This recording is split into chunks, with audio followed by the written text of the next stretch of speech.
Today on Blue 58, as if there is not enough to talk about, Odell Beckham Jr. is a free agent and reportedly has some interest in your Green Bay Packers. Should that interest be mutual? I think there's a case to be made.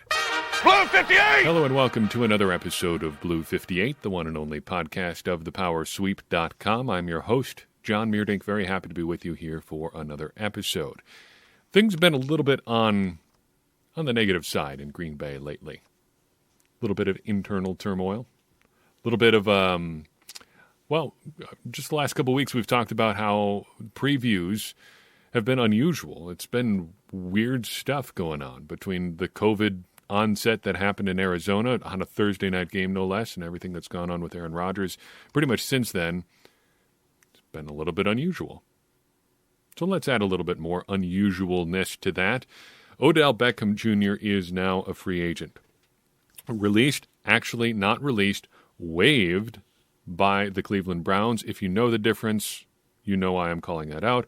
If you don't know the difference, it doesn't matter because he has cleared waivers and is now a free agent and can sign with whatever team he would like. And apparently one of the teams he would like to sign with is the Packers. Now, if you're skeptical of that, I understand. Teams or players have been connected to the Packers before, often as a means of leveraging a better deal somewhere else. But assuming that this is legit, this would be a pretty big story. So let's talk through it a little bit. Does it make sense? I think to determine whether or not it makes sense, we've got to ask three significant questions. First, who is Odell Beckham Jr. as a player in 2021? Secondly, why should the Packers consider him? And thirdly, where would he fit in? Now, before we ask or answer any of those questions, I guess I've asked them already, before we answer any of those questions, I want to talk for a second about the C word. Not that one, Australian listeners. The cancer word. Locker room cancer is the context there. That comes up a lot. And it usually has some connotations that I don't want to get into here, but it really has nothing to do with whether or not a guy is actually a cancer to your locker room or not. Let's talk about, though, whether or not it would matter that Odell Beckham Jr. allegedly is not a great guy to have around in your locker room. My theory on locker room cancers is pretty simple. Locker room cancers don't really matter until everything else has gone off the rails. And that is my belief because I think if your team culture is weak enough to be brought down by one single person, your culture really wasn't worth saving anyway. If this is going to be that big of a problem for the Packers or for anybody, they're probably not a team who should be a serious contender to begin with. You shouldn't get undone by just one guy. And if you do, you probably had some pretty deep-seated problems already. Let's compare Odell Beckham Jr., by the way, to some other notable locker room cancers who have passed through Green Bay. 4 examples right off the top of our heads. Do you think he's a worse locker room presence than Martellus Bennett, the guy who retired over a fake injury midseason after things got a little bit difficult? Do you think he's worse than Demarius Randall, who basically had such a high opinion of himself and such a low opinion of the coaching staff that he got himself traded to Cleveland?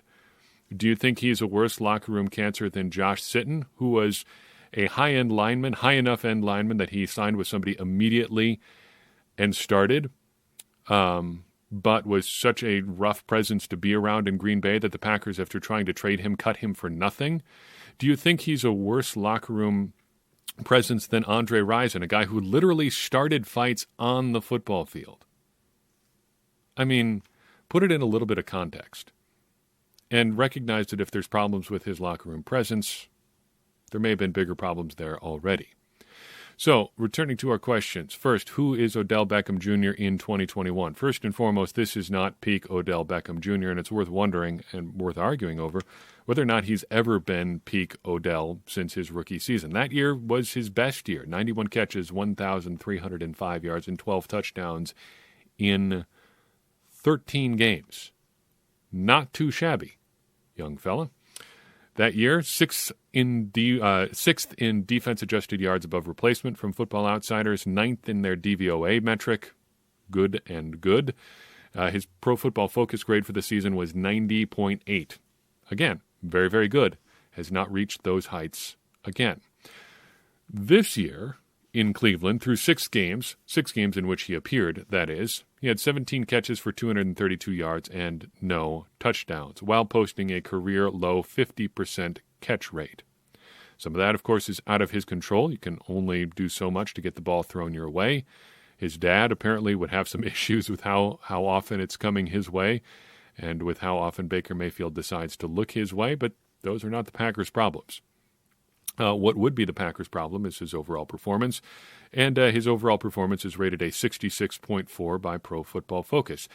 That sounds bad, but it would make him the 9th best graded player on the Packers' offense and 3rd best wide receiver. Devontae Adams is grading out at a 91.6 so far this season, far above Randall Cobb, the 2nd best player so far at a 72.2, and a few points ahead of the 3rd graded wide receiver so far. Can you guess who it is?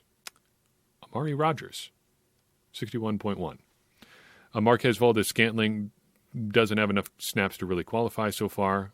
Rodgers is a 66.1, not a 61.1. Marquez Valdes-Scantling coming in at a 64 so far this season, in relatively limited snaps, but worth noting. So that's where he would fit in among the Packers. You're looking at probably at best your 3rd best wide receiver. Once MVS comes along, he'll probably bump up a little bit because we're working with relatively limited numbers of snaps so far. You're looking at a guy who's going to be in that 3rd or 4th wide receiver slot. Potentially the most important question, though, for Mr. Odell Beckham Jr. is whether or not he can run block, though. And historically, he's graded out pretty well in that area, according to Pro Football Focus. Right now, he would actually be the 2nd highest graded run blocker among the team's wide receivers. So, pretty darn good. So then, all that being considered, if he is diminished from what he once was, if he would be in that 3rd or 4th wide receiver slot, why should the Packers consider him? I think there's a case to be made here that they should consider him not because they have a need at wide receiver, but because they have a need at tight end. Let me explain. Last Sunday, the Packers did something I've never or rarely see them do under Matt LaFleur. They came out for a few snaps in 10 personnel. 10 personnel is 1 running back and no tight ends. And if you know anything about Matt LaFleur, that's pretty unusual. He loves his tight ends, and he loves to deploy them in unique combinations. He loves Mercedes Lewis with Robert Tonyan. He loves Tonyan with combinations of Josiah DeGuara and Dominique Dafney. He loves combinations of Lewis, Dafney, and DeGuara. But with Tonyan out for the rest of the year, the Packers have a lack of receiving talent at tight end. And I love Mercedes Lewis as much as the next guy, but you can't really argue he doesn't get down the field as well as he maybe once did. And he did, and he never really was much of a deep threat, not really even an intermediate threat. Blocking has always been his game. Catching passes has been secondary, and that's fine. He's done it really, really well for a long, long time in a very competitive league. But when the Packers were in 10 personnel, they deployed Allen Lazard a lot like a tight end. He was very near the offensive line, basically just provided another big body around the line of scrimmage. And we understand that that has been his use case for the Packers a lot throughout his career. He loves to block. He's a big body. You might as well use him like another tight end. He's not all that much smaller than Robert Tonyan, who is already pretty small as far as tight ends go anyway. So, if they're going to use Allen Lazard to fill in as a quasi-tight end, that would mean they have something of a need in their base, which is 11 personnel. Base for everybody is 11 personnel, 1 running back, 1 tight end, and 3 wide receivers. If Lazard isn't going to act like a receiver as much when the Packers are in their base, that means there may be opportunities opening up for another wide receiver type. Now, normally you would say that would be filled by Randall Cobb, or if not Cobb, maybe Amari Rodgers. Cobb has done well so far this year. It's been a good pickup, but we have to consider that Amari Rodgers is contributing basically nothing as a wide receiver so far this year.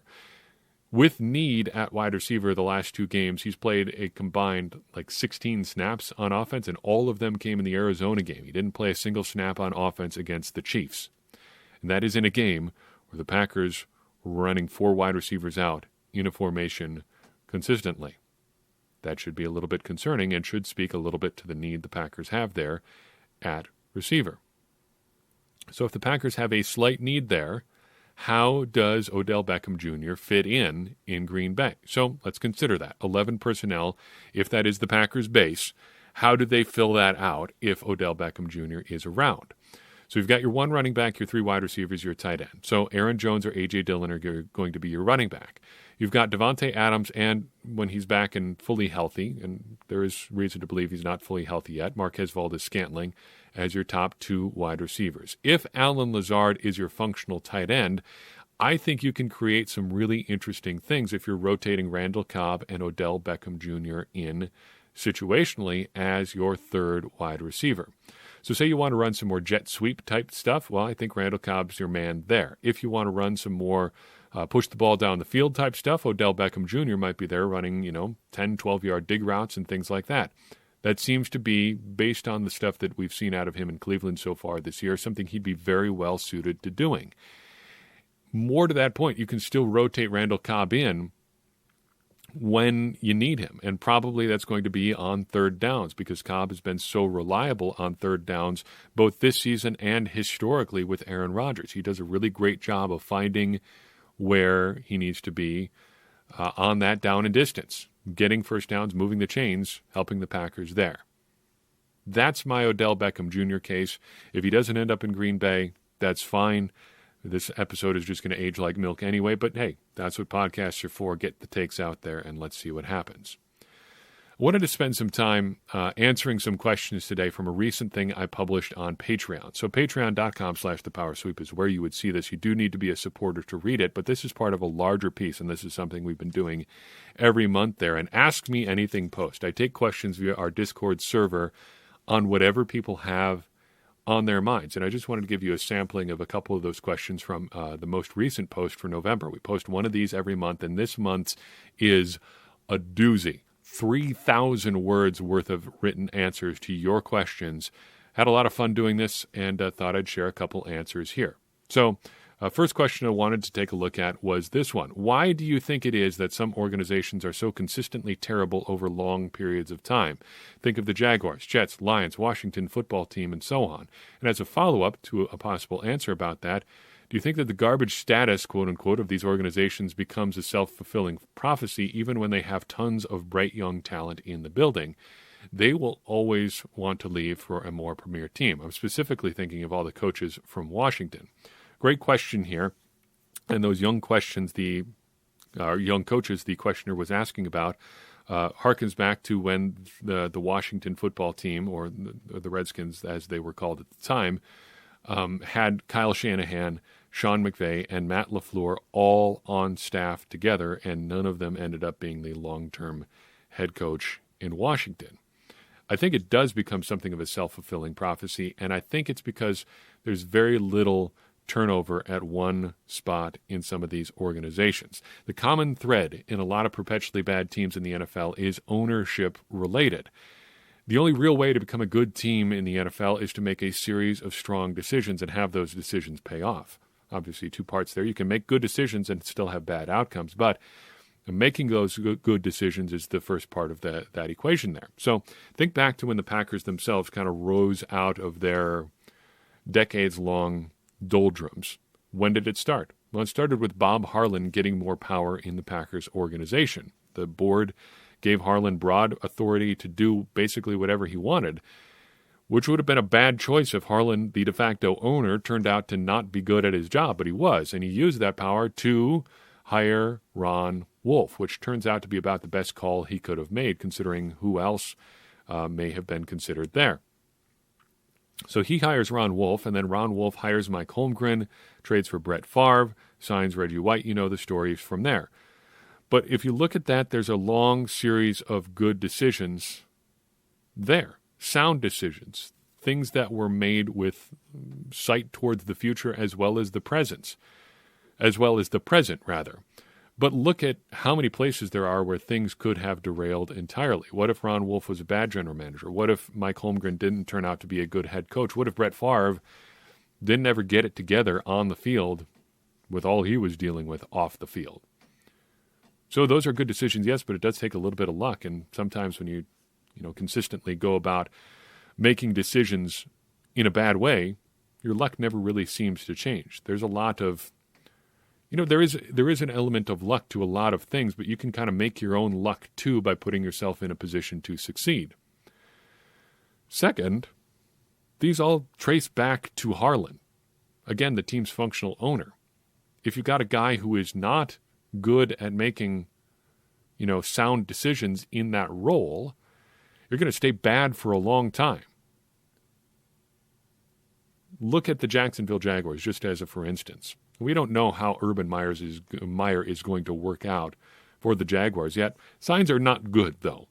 But all related to the Meyer thing, the Jaguars seems to have made a whole host of unusual decisions there. Hiring Meyer himself was pretty strange, given the trends we've seen with guys succeeding in the NFL lately. It's all pretty young guys kind of on the way up. Meyer is, if not at the NFL level, still within coaching as a whole, kind of a retread. They also gave him broad roster shaping power. Another kind of odd move, considering he's never done that at the pro level.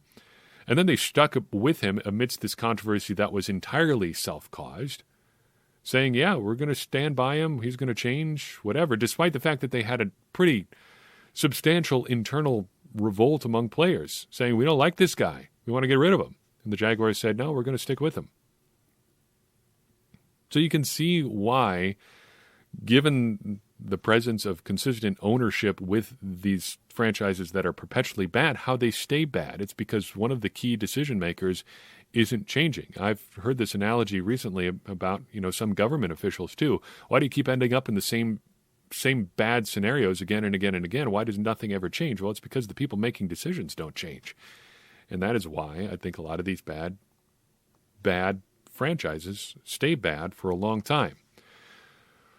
I also got another question here about something not football related, but thought it might be interesting to you since you are listening to this as a podcast. So another questioner asked, how long does an episode typically take to create? I imagine it's a tighter window for a game breakdown.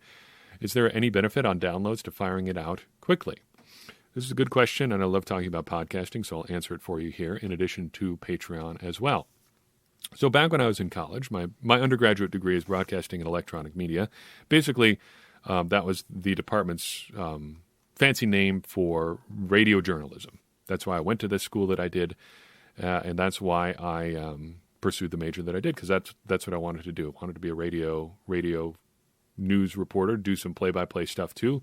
If I could, whatever happened to work out, that's what I would do. And as it turns out, putting a lot of those skills to work as a podcaster. But back when I was in college, a professor I had, who was a longtime morning radio guy, taught me his rule of thumb for prepping for shows. He said we should spend at least 2 hours preparing for every 1 hour we're going to be on the air. That approach worked when I was working in radio. When I had to plan out a show, if I had a 3-hour time slot I had to fill, I would spend about 6 hours prepping for it. And that ensures you're never going to run out of stuff. It ensures you're always going to be familiar with what you're talking about. Nothing is going to catch you off guard among your own prep, which is a real problem people have if they just slam together a show really quickly. You'll not make points well. You'll not be authoritative when you're on the air. If you slam stuff together really quickly, you're going to end up catching yourself off guard. So that approach worked for me working in radio, and it's more or less held true for podcasting too. So generally I shoot for episodes to be about 20 to 25 minutes long, which is in itself a strategic choice. Statistics show that the average commute time in the United States is about 25 minutes.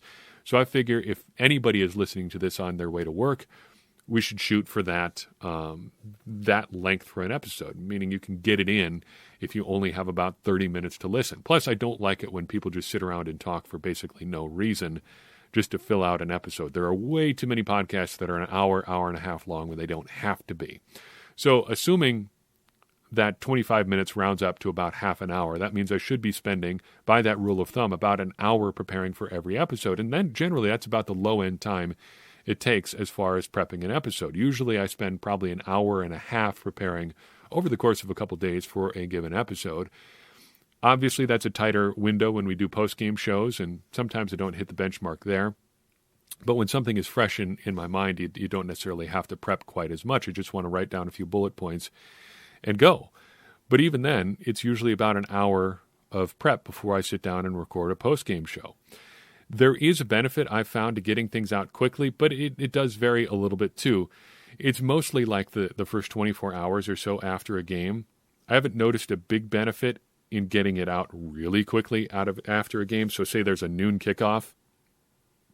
I don't think there's any benefit in getting it out by like 4:30 or so.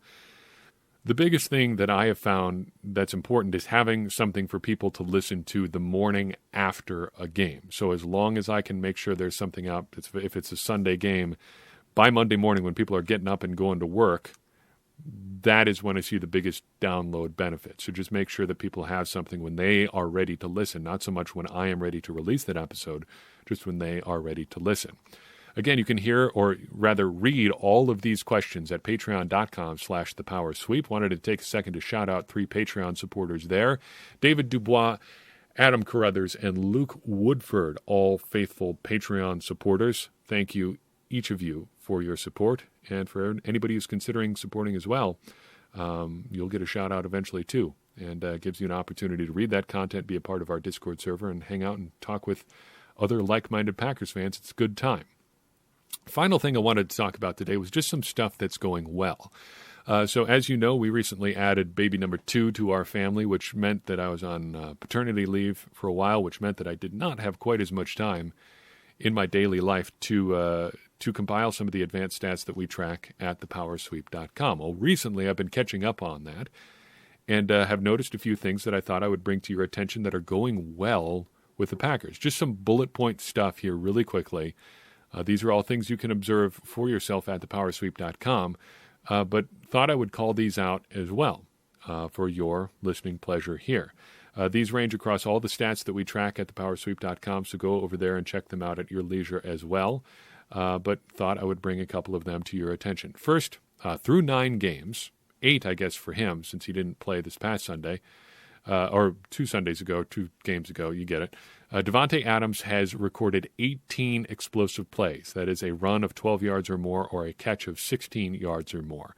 His career high is 29, so he is well ahead of pace for surpassing his career high in explosive plays, and he is by far the Packers' leader there.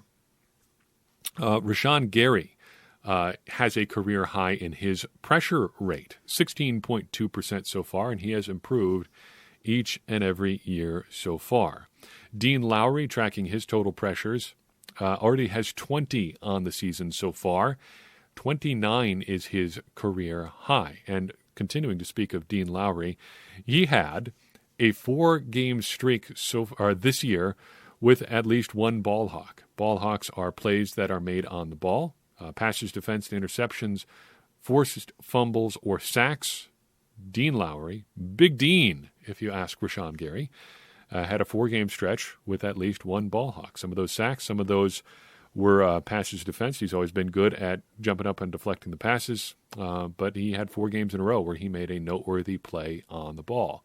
Speaking of, Eric Stokes leads the Packers with 9 ball hawks so far this year. Pretty darn good for a rookie, well on his way to ending up in double digits. Devondre Campbell, by the way, is second on the team with 8 ball hawks. He has 2 in every category so far, but sacks, a well-rounded playmaker at linebacker for the Packers. Who could have imagined such a thing?